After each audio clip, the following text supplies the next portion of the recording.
Mesdames et messieurs, bonjour et bienvenue dans cette nouvelle revue de presse du mardi 23 janvier 2024.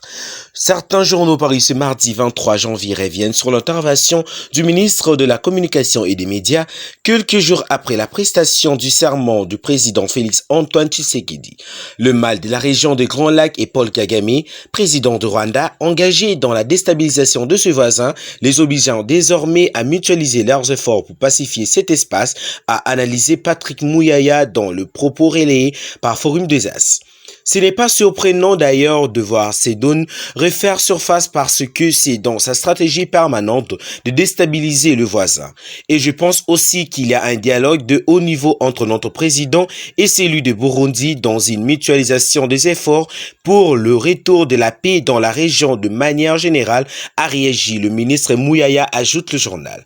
De son côté, l'agence congolaise de presse ACP note que la RDC, en ce qui la concerne, compte essentiellement sur la montée en puissance de son armée nationale engagée dans un processus de modernisation financé par une dotation budgétaire d'1 milliard de dollars américains dans le cadre d'une loi de programmation votée par le Parlement. Pour lutter contre le groupe armé soutenu par le Rwanda du président Kagame, ajoute l'ACP, une force régionale des États d'Afrique australe, SADC, commandée par un général sud-africain, est déployée depuis le 15 décembre avec de troupes et du matériel dans l'Est, où les terroristes, le Z-23 semant mort et désolation à côté de troupes rwandaises.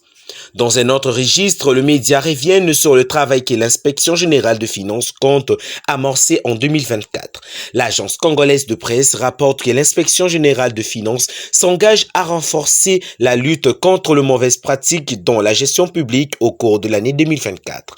La patrouille financière demeure le mode par excellence du contrôle des finances publiques pour amener la RDC sur la liste de grandes nations en matière de gestion publique, a affirmé Jules Alingueti, inspecteur général, chef des services de cette institution d'audit citée par l'ACP.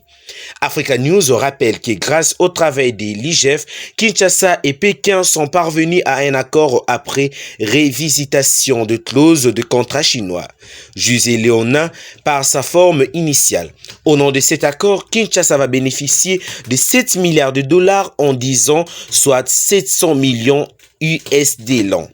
affectés à la reconstruction de routes nationales, ajoute le tabloïd.